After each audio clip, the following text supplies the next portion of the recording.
doctor Juan Manuel Castillo ha estado muy activo a raíz del fallo del Tribunal Constitucional. Nosotros tenemos algunas confusiones y le hemos pedido que viniera por aquí, por lo menos para aclararnos algunas cosas. La primera es, primero darle la bienvenida y agradecerle muchísimo su presencia, doctor. Y queremos primero preguntarle si es una función del Poder Ejecutivo, porque hemos visto que después del fallo, quien ha protagonizado todo el asunto, inclusive ha tomado el tiempo del Poder Ejecutivo, es ese fallo. Inclusive el propio ministro de la Presidencia, que tiene cientos de problemas, lo han designado interlocutor inclusive frente a otros gobiernos, funciones que deben ser de la Cancillería. La pregunta específica es la siguiente: una vez se produce un fallo de esta naturaleza, ¿es una función del Poder Ejecutivo o primero le toca a la Junta Central Electoral llevar a cabo la ejecución de esa sentencia? En el caso particular del fallo, Sí. Trazó una especie como de hoja de ruta, porque el fallo del Tribunal Constitucional que tiene por su naturaleza jurídica un sentido sustantivo, es decir, de la misma naturaleza de la Constitución. Y entonces, obviamente, esa fuerza vinculante y obligatoria a los demás poderes del Estado concierne a aquellas entidades públicas que en el dispositivo de la sentencia disponga algo. En el caso particular del fallo 168-13, el Tribunal Constitucional ordenó a la Junta Central Electoral realizar un inventario, vamos a llamarlo inventario, es decir, un levantamiento de la información de los libros de acta del Estado Civil para determinar qué dominicanos, qué personas dentro de los hijos de extranjeros son dominicanos por estar en condición, hijos de personas en condición de residencia legal, y al mismo tiempo cuáles no les corresponde.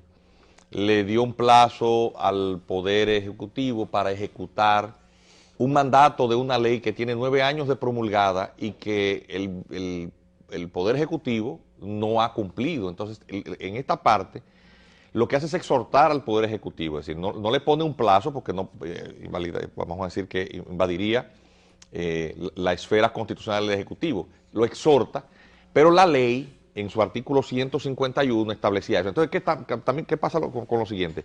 El Poder Ejecutivo es uno de los poderes del Estado porque gran parte de su función ejecutiva no es propiamente desempeñada por el presidente, porque el presidente no puede hacerlo todo, sino los ministros.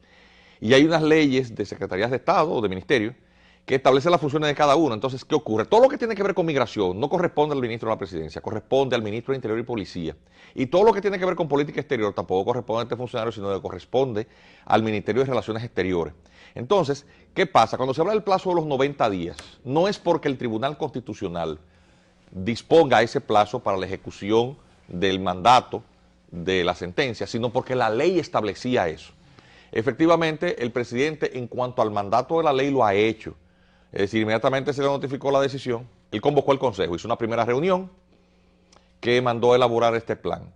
El borrador que se utiliza, pues nadie sabe exactamente cuál es. Y se lo dice el técnico, uno de los técnicos que se desempeñó junto a otros en la redacción de la propuesta que en su momento ordenó hacer el Ministerio de Interior y Policía a través de la Dirección General de Migración. O sea, ni yo sé si lo que se está discutiendo en ese consejo, lo que se discutió y se aprobó supuestamente a unanimidad, doctor, corresponde a eso. Entonces hay una gran pregunta. Yo vi al vocero del gobierno haciendo un resumen de lo que ocurrió allí. Pero no dice exactamente cuál proyecto fue. Doctor, nosotros entendemos... Aprobaron una cosa y el país no sabe. Doctor, nosotros entendemos que la sentencia entonces plantea una hoja de ruta. Así es. Muy bien, ahora, yo veo que se habla de un acuerdo. Venezuela propone una cosa, pero ayer Miguel Vargas dice que eso tiene que ir al Congreso. ¿Qué significa? Pero alguien le dijo que parece que no tiene abogado que lo asesoren, que ese problema no tiene que ir al Congreso. No, doctor, al contrario. Mire, cuando Muchos usted ve medios hoy en el espectro político, el presidente del PRD, bueno, no es el presidente, ahora mismo es la señora Peggy Cabral, la presidenta, ¿verdad? Pero de todas maneras es una persona de muchísimo peso dentro del PRD, prácticamente el PRD institucional lo controla él. coincidiendo con quien fuera uno de sus más ácidos críticos en su momento, que es el grupo político de la Fuerza Nacional Progresista. Búsquelo en el listín de hoy. Uno encima de otro. Y en la página de al lado, a página completa, una organización, una entidad que ha agrupado un movimiento espontáneo en la población, que es la Red Nacional por la Defensa de la Soberanía. Es decir, sociedad civil, la que reivindica el sentimiento nacional, y en el espectro político un aliado del gobierno, que es muy pugnaz, y el líder institucional de la principal fuerza de oposición, diciendo exactamente lo mismo. Significa que al Congreso. Por supuesto, no solamente porque lo dicen ellos, es porque el artículo 93, literal G de la Constitución, establece que todo lo que tiene que ver con materia migratoria y de extranjería lo decide el Congreso. Eso por un lado. Y por el otro lado, es atribución del Congreso la ratificación de todo compromiso internacional. ¿Qué es lo que debe de ir al Congreso? Lo que debe de ir al Congreso es todo compromiso internacional. No, en este caso específico. Ese documento firmado por un funcionario incompetente en cuanto a sus funciones, es decir, que tampoco tiene competencia jurídica. ¿Quiénes firmaron ese documento? Por lo que dice la prensa, ha sido suscrito ese acuerdo de buena voluntad, entre el ministro de la Presidencia y el canciller haitiano. Por razones de sus funciones, salvo que fuere dotado por plenos poderes por parte del Ejecutivo, que tiene que ser un decreto expreso, no tiene calidad jurídica, pero peor aún, plantea, por lo menos el texto que ha sido hecho público, porque ya uno no sabe ni lo que es ni lo que no es decir, se dice una versión y entonces hay publicada también otras cosas posteriormente. Inclusive, no solamente el periodista César Medina, Guariones Rosa también, porque son 2 páginas completas, en donde 2 periodistas muy vinculados al gobierno, porque es por sus fuentes y uno incluso por razones de sus funciones oficiales, coinciden en la misma versión y salvo que consultaran la misma fuente, dicen lo mismo. Y el pálpito de la población también va en esa dirección. Entonces, ¿qué pasa? Ese reglamento, que es lo importante, ese plan de regularización, establece unos parámetros y la población no conoce bien lo que está ocurriendo. Y eso es muy importante que a través de la revista 110, por lo menos la gente sepa qué cosas debe tener y no tener, independientemente de quienes lo hayan trabajado finalmente. El país debe conocer eso, porque eso es incluso un mandato legal. La ley 200.04. ¿Qué es lo que yo debo conocer? Mire, el artículo 151 de la Ley General de Migración dice cuáles son los parámetros que debe contener. Son muy mínimos, pero por mandato legal no deben ser vulnerados por ninguna razón por el plan que finalmente se ha aprobado. Y ni mucho menos puede vulnerar la Constitución ni la ley, ni el mandato del Tribunal Constitucional. ¿Cuáles son esas?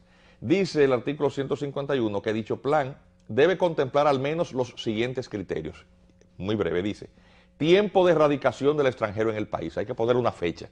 Necesariamente la fecha es hacia atrás. ¿Por qué? Porque la ley 28504 del 2004, usted no puede plantear una regularización de gente que ingresó en violación de la ley después del 2004, porque sería inconstitucional. Es decir, la regularización solamente es posible en relación con extranjeros ilegales ingresados antes del 2004. No se va a hablar de retroactividad ahí. No, porque usted no puede, al contrario, si usted extiende hacia atrás algo que está previsto en la ley, usted está violando la ley, porque la ley entró en vigencia en el año 2004, a partir de su promulgación. Es decir, a partir de agosto del 2004 hay una nueva ley de migración. Todo el que la violó no puede pretender beneficios de ella, porque sería socavar la misma legislación. Es decir, ese es el primer hito que hay que contemplar. Ahora, ¿qué tanto hacia atrás?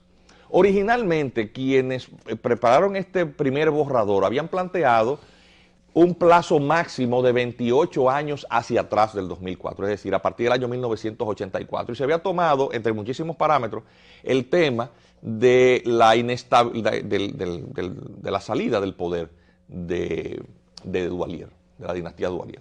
Y además, porque gran parte del bloque de migrantes irregulares había ingresado y se había radicado de alguna forma en el país posterior a esa fecha. Anteriormente, y esa era una parte de la investigación técnica que se había hecho, y coincidió con los números de la Junta, es que el patrón de comportamiento migratorio de la población haitiana era circular, vale decir que venían al país, trabajaban un tiempo y luego retornaban a su país. Eso es muy común, ¿eh? El jornalero temporero actúa así.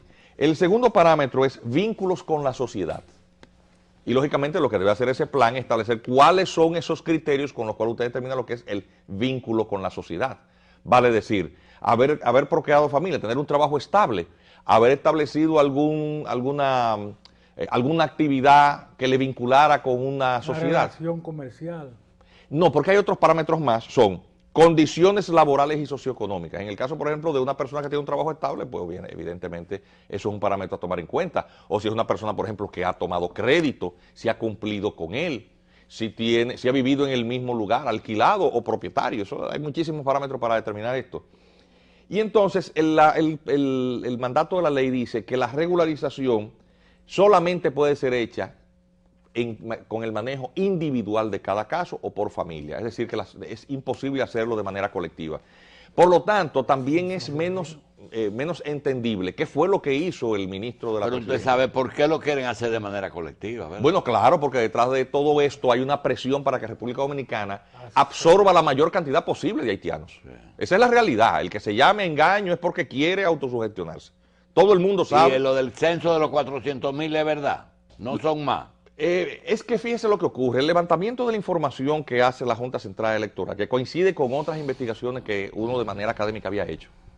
Es decir, a nosotros no nos sorprendió, incluso recuerde que un grupo de abogados fuimos a la Junta a solicitar información de qué se trata, porque es que se hablaban de unas cifras fabulosas, de 600,000, de 400,000, de 500,000, y lo cierto es que las estadísticas demostraban un asunto muy distinto, y efectivamente el levantamiento confirmó la situación. ¿Qué es lo que acontece? Y esto ya yo lo sé también por este trabajo que nosotros tuvimos que hacer para la Dirección General de Migración. Un trabajo. Así es, de levantamiento de información. Usted era el jefe de eso. No, quizás yo era el primus inter pares, pero estaba ahí el doctor Juan Manuel Rosario, redactor principal de la Ley de Migración, José Miguel Vázquez, que es quizás el abogado que más sabe del Estado Civil. Yo quiero aprovechar, doctor, lo siguiente. ¿Qué debo saber yo como ciudadano y qué deben saber las autoridades que tienen incidencia en la implementación? El ciudadano debe, y es un derecho, eso no es una pretensión, es un derecho porque está establecido en la ley 200-04, la ley sobre el acceso a la información pública. Debe saber cuál es el plan que se ha discutido, qué fue lo que se aprobó. Esta es la hora que nadie sabe. Mire, no lo sabe ni el director de Migración. El director general de Migración no tiene una copia del texto. Es que yo estoy viendo que el gobierno tiene miedo a ese fallo. Doctor, ese hermetismo, lo que hace pensar a la gente es lo peor, pero que además viola la ley. O sea, le tiene que quedar claro a las autoridades, no solamente que es un derecho de la ciudadanía saber, sino que es una obligación legal de parte del gobierno hacerlo público. ¿Qué va a pasar si ellos le pasan al presidente la firma de ese plan sin que la sociedad... Yo le voy a decir una cosa. Eso va a generar una ilegalidad. Lo que yo vi, la determinación del gobierno frente a Barrigol no es la misma frente a esa situación. Yo estoy viendo una voluntad oficial débil. El gran problema, doctor, es lo siguiente, y quizá esto es algo que los políticos debían darse cuenta, alertarse. El tema de nacionalidad es uno de los temas cruciales en lo que se sustenta toda sociedad organizada, o sea, y fundamentalmente los estados nacionales, que es el caso nuestro. Es decir, eso es un tema que convoca a todo el mundo. Mire, en el último mes y medio yo he participado en una innumerable cantidad de actividades. Mire, por ejemplo, en una ocasión se hizo un acto con apenas 2 días de antelación, un domingo a las 9 de la mañana en un hotel. Se sentaron un empresario y un sindicalista, uno al lado del otro, y dijeron exactamente lo mismo, y había políticos y decían exactamente lo mismo. Usted agarra la prensa de hoy, usted tiene a Miguel Barba y a Benito Castillo diciendo lo mismo. Entonces hay que tener muchísima cuenta, porque cuando se hizo la medición sobre lo que deseaba la gente para la nueva Constitución, el 90% de la población quería límites para la nacionalidad. Cuando el gobierno originalmente la sentencia le es notificada, se mantiene una situación de cierto titubeo. Hay todo un avasallamiento mediático en la dirección de desprestigiar la decisión, y cuando el gobierno mide, el 90% de la población quiere lo mismo, es decir, que se ponga una política de definición sobre el alcance del derecho a la nacionalidad. Y yo he estado yendo a una cantidad de universidades en el interior. A veces he visitado 3 provincias en un mismo día y he tenido que acomodar los fines de semana para esto, porque yo lo que vivo es de mi profesión, yo soy un abogado de ejercicio. Y las actividades son masivas. Por ejemplo, yo estuve en Moca hace una semana. Y en la logia de los masones allá, estaba lleno de activistas comunitarios, es decir, el pueblo espontáneamente. Y tú ves un PRDista, un reformista y un PLDista al lado. Tú ves un evangélico y un católico al lado. Entonces, un gobierno, cual que sea, este o cualquiera, puede socavar tremendamente su legitimidad cuando hace algo que va contrario a lo que siente el 90% de la población. 9-1 no hay división, es una mayoría aplastante.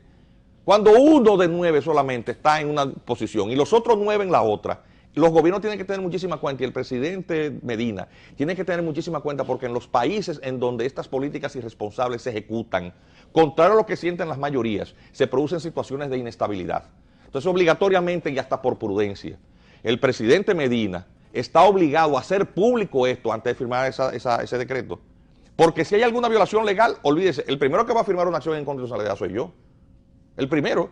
Y no sería la primera vez que el Tribunal Constitucional declarara inconstitucional, y más una decisión o un instrumento que resultare contrario a su propio fallo. O sea, ellos tienen que cuidar la legalidad. ¿Usted tiene sus dudas que el secretario de Interior e Inmigración no lo conocen, el acuerdito? Yo no sé del ministro de Interior. Yo lo que sí sé es que el señor ministro de la Presidencia está manejando eso con un hermetismo que eso nadie lo entiende. Y salvo que haya una agenda oculta, ¿qué necesidad hay de producir esa situación de preocupación? No hay necesidad de eso. Vamos a dar las gracias al doctor Juan Miguel Castillo Pantaleón, abogado. Gracias, doctor. Gracias.